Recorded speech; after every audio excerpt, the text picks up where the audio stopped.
신명기 23장 1절로 6절을 보면 하나님께서 이스라엘 백성에게 명령하시기를 암몬 사람과 모압 사람은 여호와의 총회에 들어오지 못한다 라고 말씀하십니다.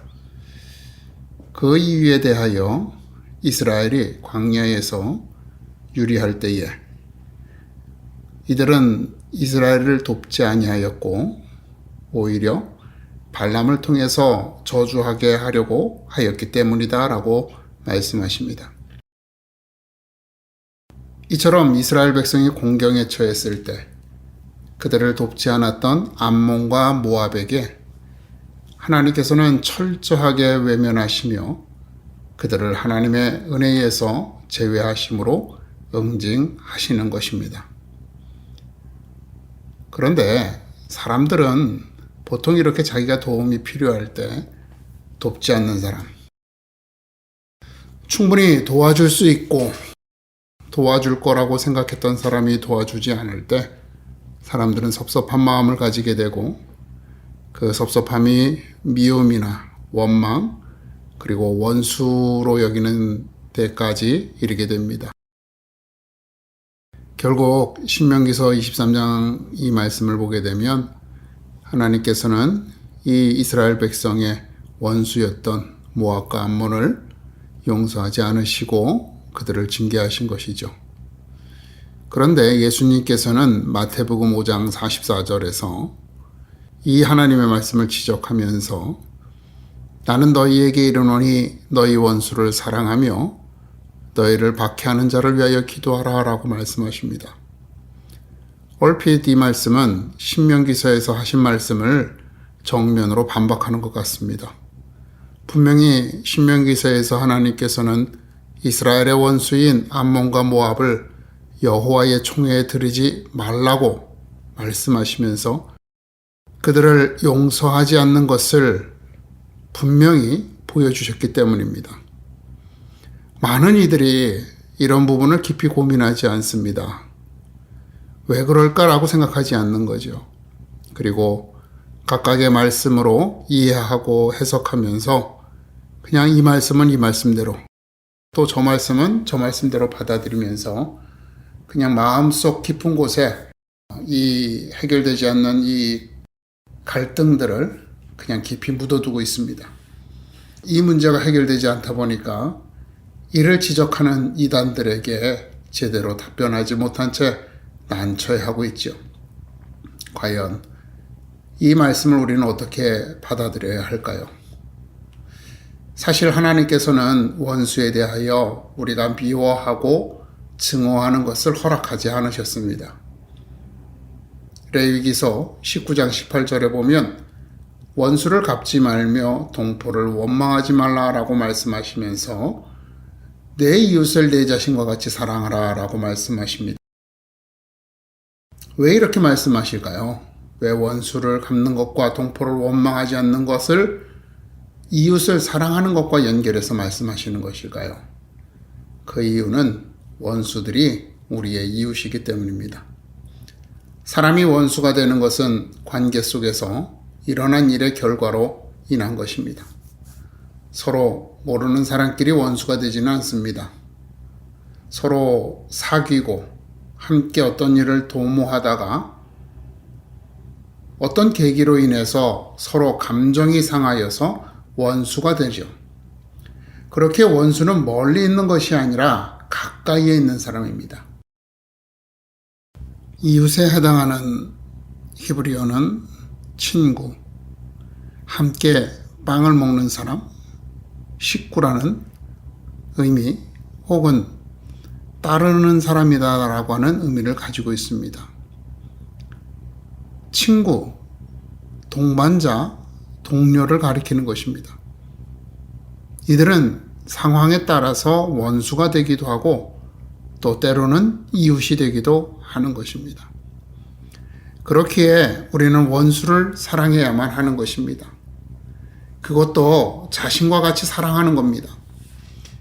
이것이 하나님께서 온전하신 것 같이 우리도 온전하게 되는 일이다 라고 마태복음 5장 48절에서 말씀하시는 것입니다.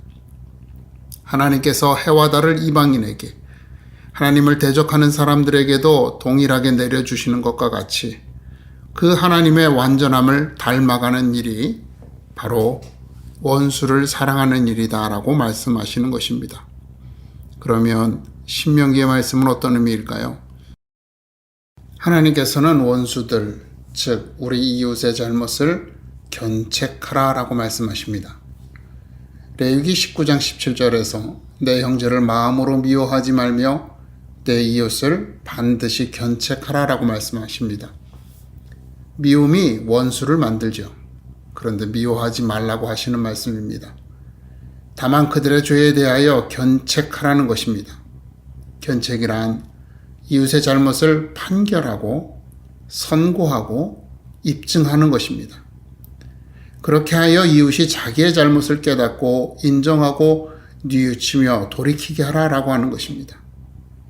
바로 이런 목적, 즉 징계가 목적이 아닌 그들을 돌이키는 것이 목적이기에 NIV 성경은 이것을 꾸짖다라고 해석했고 또 거기에 덧붙여서 솔직하게 꾸짖으라라고 번역했습니다.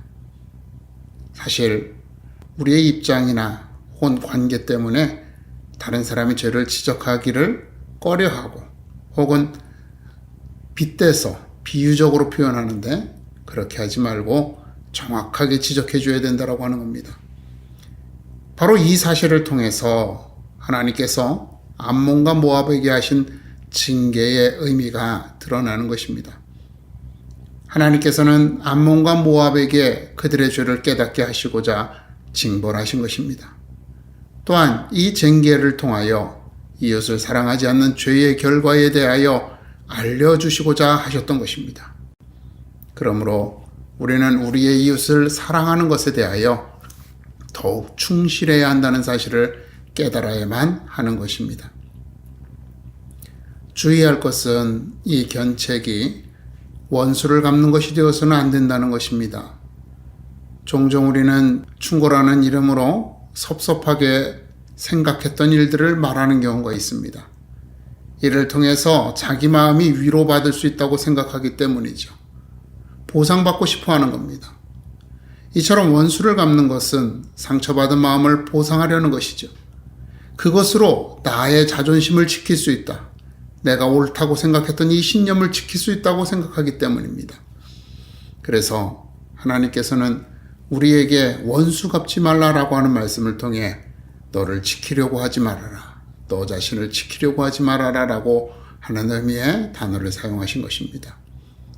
그러므로 우리는 이제 본문에서 말씀하시는 이웃을 사랑하라는 명령에 덧붙여진 그와 같은 이라는 말씀을 좀 더 온전하게 바라볼 수 있게 되는 것입니다.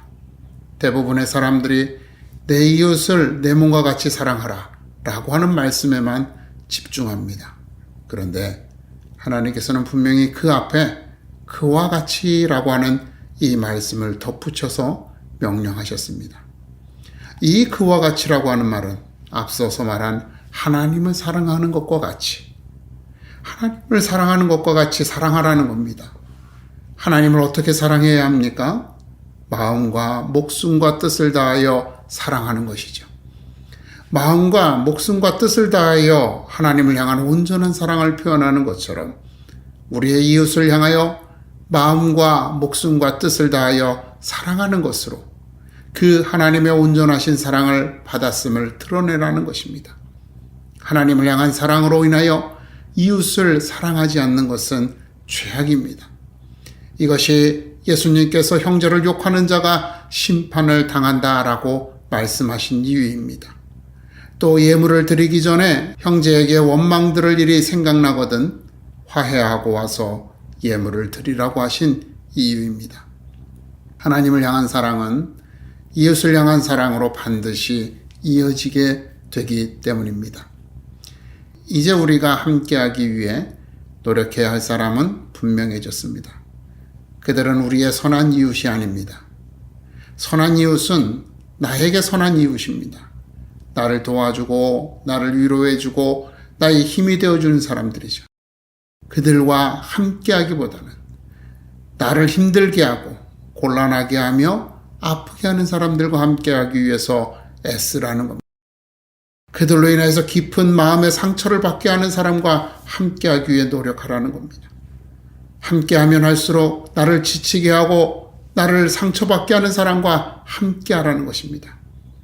그런 사람들과 함께하는 것이 어렵기 때문에, 쉽게 포기하고 싶기 때문에, 도망치고 싶기 때문에 주님께서는 마음을 다하고 목숨을 다하고 뜻을 다하여 사랑하라라고 말씀하시는 것입니다. 우리의 선한 이웃은 우리의 손길을 간절하게 원하지 않습니다. 그들은 오히려 우리를 도우려고 합니다. 우리는 그들을 통하여 받은 사랑이 우리의 손길을 원하는 이들에게 흐르도록 해야 하는 것입니다. 하나님의 사랑이 우리의 손길을 통해 흐르도록 해야 하는 것입니다. 예수님께서는 이 사실을 너희가 너희를 사랑하는 자를 사랑하면 무슨 상이 있으리요 세리도 이같이 아니하느냐라고 말씀하십니다. 가장 흉악한 자도 자기 자식을 사랑합니다. 고슴도치도 자기 자식을 안을 때는 그 침대를 바짝 세우지 않습니다. 우리는 우리가 함께할 사람들과 함께하기 위해서 우리의 마음속에 있는 모든 미움과 원망을 내려놓아야 하는 것입니다. 우리가 사랑해야 할 이웃은 우리를 사랑하는 사람이 아닌 우리가 미워하는 사람, 우리를 미워하는 사람입니다. 그들과 함께하는 것으로 하나님의 온전하심을 실현하는 주의 자녀가 되기를 축원합니다.